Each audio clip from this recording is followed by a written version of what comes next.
বিষয়ে তপনের Hazratpur junior high স্কুলের আইসিটি শিক্ষক রকি মণ্ডল কি বললেন শুনুন। আমরা আইসিটি 6 এবং 7 ফেজের কম্পিউটার শিক্ষক শিক্ষিকা। আপনারা এখানে এতজন জমায়েত হয়েছেন কি উদ্দেশ্য নিয়ে? আমাদের আজকের যে বিষয়, আমরা প্রতিদিন বিদ্যালয়ে গিয়ে কম্পিউটার শেখাবার পাশাপাশি আমরা বাংলা শিক্ষা, কন্যাশ্রী, শিক্ষাশ্রী সহ মার্কস এন্ট্রি থেকে শুরু করে সমস্ত রকম কাজ। গঙ্গারামপুর ডাকঘর থেকে মুখ্যমন্ত্রীর উদ্দেশ্যে চিঠি পাঠানোর কর্মসূচি গ্রহণ করেন তারা। এই কর্মসূচিতে জেলার বিভিন্ন প্রান্তের আইসিটি শিক্ষকরা উপস্থিত ছিলেন। তপন থেকেও বহু শিক্ষক অংশ নেন এই কর্মসূচিতে। শিক্ষকরা জানান, প্রথম থেকে পঞ্চম ফেজ পর্যন্ত আইসিটি শিক্ষকরা ইতিমধ্যেই সরকারিকরণের সুযোগ সুবিধা পাচ্ছেন, এমনকি বর্ধিত বেতনও পাচ্ছেন। অথচ ষষ্ঠ ও সপ্তম ফেজের শিক্ষকরা একইভাবে কাজ করেও সেই সুবিধা থেকে বঞ্চিত। তাই ন্যায্য দাবি আদায়ের উদ্দেশ্যেই মুখ্যমন্ত্রীর কাছে চিঠি পাঠানো হয়েছে এদিন।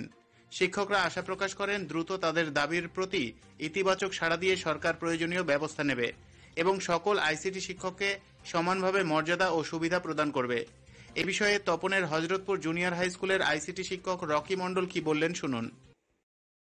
আমরা আইসিটি 6 এবং 7 ফেজের কম্পিউটার শিক্ষক শিক্ষিকা। আপনারা এখানে এতজন জমায়েত হয়েছেন কি উদ্দেশ্য নিয়ে?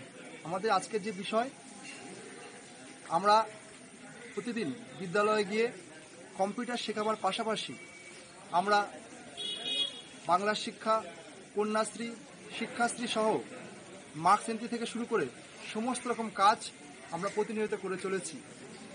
এবং আজকে আমরা মাননীয় মুখ্যমন্ত্রীকে আমরা চিঠি পাঠাবো এবং আজকের এই কর্মসূচি শুধু আমাদের দক্ষিণ দিনাজপুর জেলায় নয়, এই কর্মসূচি পশ্চিমবঙ্গের প্রতিটি জেলাতেই নেওয়া হয়েছে। আপনাদের জানিয়ে রাখি, আমাদের যে পূর্ববর্তী ফেজ প্রথম থেকে পঞ্চম যে ছিল 5,991 জন সদস্য, তারা সরকারিকরণ হয়েছে এবং সরকারের সমস্ত রকম সুযোগ সুবিধা তারা পাচ্ছে এবং সেই সাথে পাচ্ছে বর্ধিত বেতনও।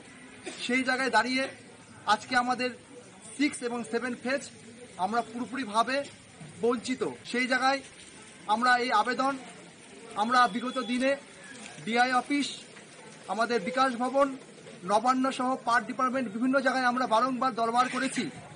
তো সেই জায়গায় গিয়ে আমাদের যে আবেদন নিবেদন আমরা করেছি, কিন্তু সেই জায়গার আধিকারিকরা আমাদের আবেদন তারা কিন্তু আশা করি আমাদের মাননীয় মুখ্যমন্ত্রীর কাছে পৌঁছে দেননি।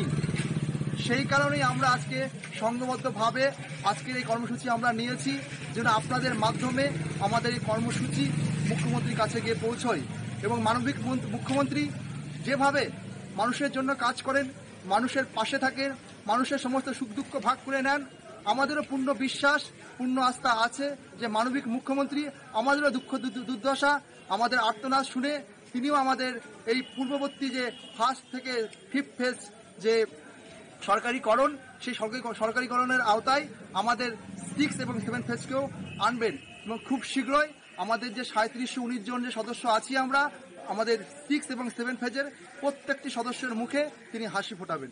এইটুকুই। আপনার নাম? আমার নাম রকি মণ্ডল। আমিও আজকের এই কর্মসূচির একজন সহযোদ্ধা।